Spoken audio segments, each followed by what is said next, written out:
Guys, ito na yung MIUI 125 na napakadaming issue.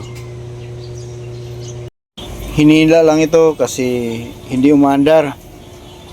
So may problema din siya kasi hindi na napaandar. Yung spark plug niya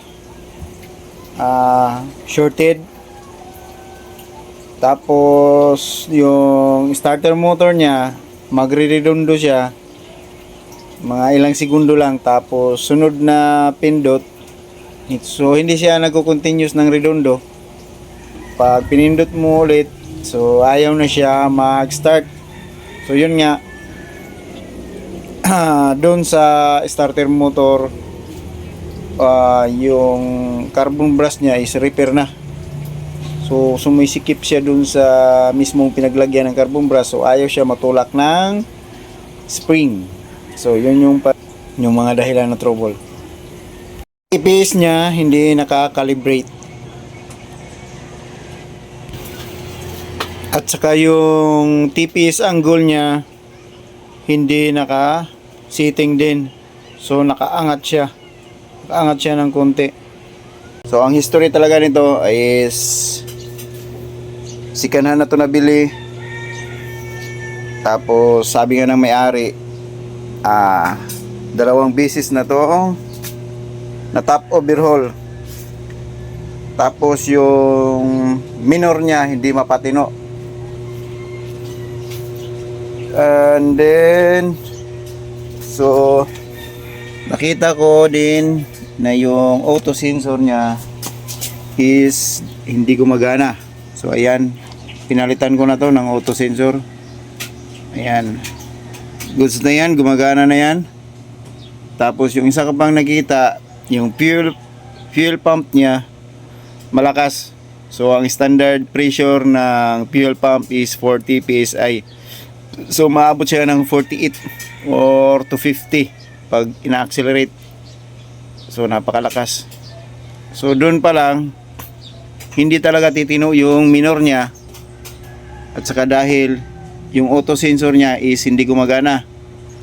So pwede yun maging dahilan na kung bakit palaging natatap overhaul to. Dahil yun nga, mausok. Tapos yung isa pang nag-top overhaul nito dahil nag low compression. So hinasa daw yung valve. So ngayon, nang napunta to sa akin is bago lang daw yun umusok. So dito muna ako nag-correct.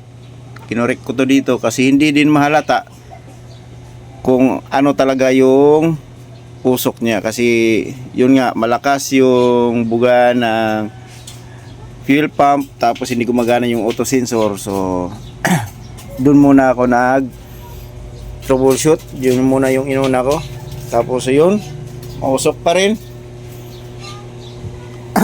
So nung dinala to dito, hindi pa naman to nag-oil kasi bago lang daw yun nangyari na umusok. So na ngayon ito na siya, oil na talaga. Oh, may oil na talaga siya. So nung una wala pa to. So ngayon may oil na talaga siya. Oh. So palagi itong mangyayari sa kanya kung hindi matitino yung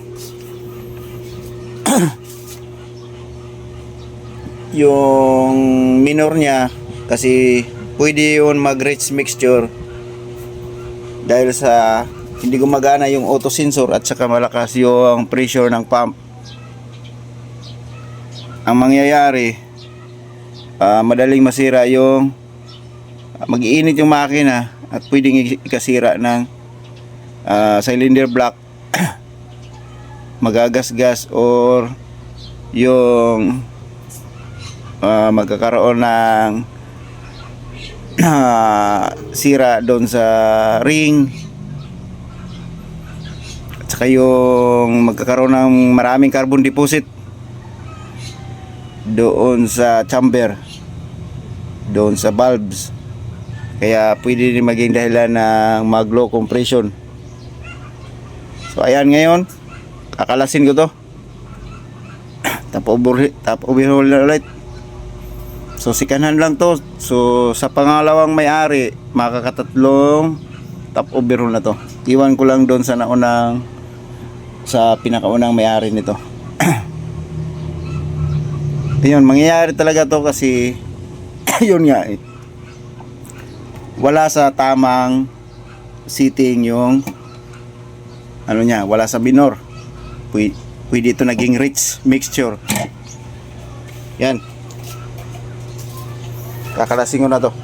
Ayan, nakalas ko na yung cylinder head. Ito yung cylinder block. So ito talaga yung sign na umuusok siya. So may oil dito sa chamber. So ayan, oily. Tapos dito oily. So ayan, titingnan natin to kung wala ba tong gas-gas. Nakatotohanan,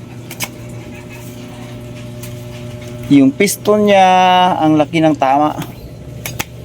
Oh, parang may kinudkod talaga siya. Oh, may kinayod talaga to, no? Something, oh. Yak. Ang laki ng tama.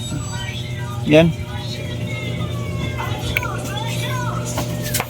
Tapos dito sa block niya o sa cylinder niya, ayan. So ayan, lulusot talaga yung oil.